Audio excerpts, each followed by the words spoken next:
नमस्ते, मैं अविचल Dubey.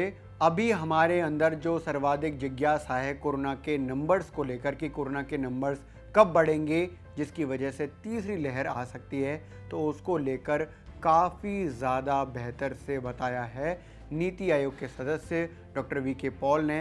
Doctor VK. Paul राष्ट्रीय कोविड टास्क फोर्स के हेड भी हैं।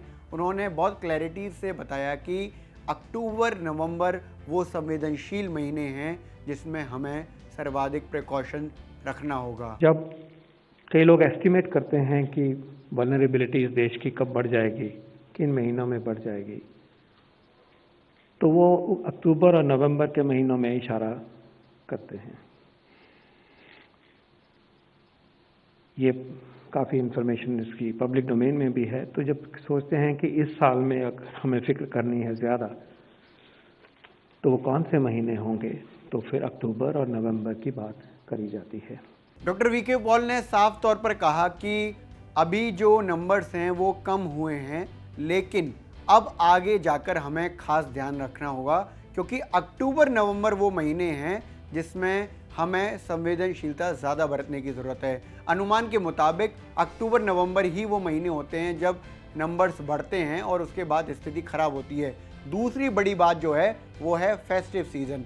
फेस्टिव सीज़न की वजह से हमेशा हमने देखा है कि उसके बाद रिफ्लेक्शन आता है और नंबर्स बढ़ जाते हैं। फेस्टिव सीज़न की अगर बात करें तो पिछली बार सितंबर अक्टूबर में नंबर्स बढ़े थे, उसके पीछे भी फेस्टिव सीज़न का एक बड़ा कारण बताया गया था। इसके साथ ही जब अप्रैल मई में जो दूसरी वेव आई, उससे पहले होली गुजरी थी, तो वो उसमें हमारा इंटरेक्शन ज़्यादा हो जाता है। Doctor VK. पॉल ने ऐसे ही इस बात को लिखा। उन्होंने कहा कि साल के अंत तक जोखिमों का आकलन करते हुए हमने साफ तौर पर पाया कि अक्टूबर और नवंबर वो महीने हैं जिसमें कोरोना केसेस बढ़ सकते हैं। इसके साथ ही एक दूसरी इम्पॉर्टेंट बात ये है कि ये वो महीने हैं जब फ्लू भी बढ़ता है, और फ्लू बढ़ता है तो हम देखते हैं कि अक्सर हमें सर्दी जुकाम हो जाता है या बुखार आ जाता है, शरीर टूटने लगता है, जिसकी वजह से स्थिति खराब हो जाती है। Doctor VK. पॉल ने कहा कि देश भर में कोरोना मामलों की संख्या में कमी आई है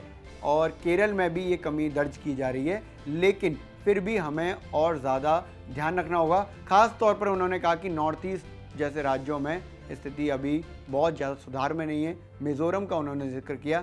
इसके साथ ही ICMR हेड बलराम भार्गव भी थे। उन्होंने ये साफ तौर पर बताया कि अक्टूबर नवंबर वो महीने होते हैं जो वातावरण के हिसाब से, यानी कि एटमॉस्फेयर के हिसाब से फ्लू के लिए सबसे ज़्यादा बढ़िया होते हैं, यानी कि फ्लू उनमें सबसे ज़्यादा रन कर सकता है। डॉक्टर भार्गव ने साफ तौर पर कहा कि अगर वातावरण वायरस के लिए अनुकूल है तो इसके लिए ज़रूरी ये है कि हम उसके लिए एक प्रोटेक्टिव लेयर तैयार करें, जिससे वो फ्लू या वायरस हमें घेर ना पाए, हमें अपनी चपेट में ना ले पाए।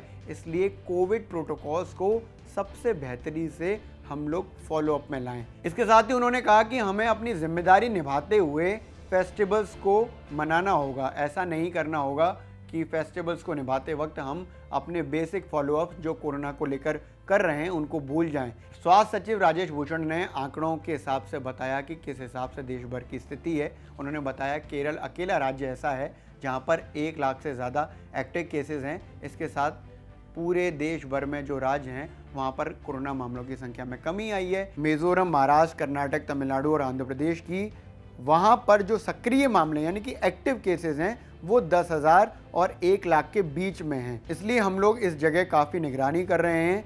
केरल अकेला ऐसा राज्य है जहाँ पर जो कुल मामले आ रहे हैं देश भर के, उसमें से 65% मामले केरल से आ जा रहे हैं। इसलिए सर्वाधिक ज़रूरी है कि हम वैक्सीनेशन को बेहतर करें। हम भी आपसे अपील करते हैं कि अगर आपने अब तक वैक्सीन नहीं लगवाई है तो ज़रूर वैक्सीन लगवाएं। अगर आपने एक वैक्सीन डोज ले ली है तो अपना अंतराल पूरा होने के बाद दूसरी वैक्सीन डोज ज़रूर लें।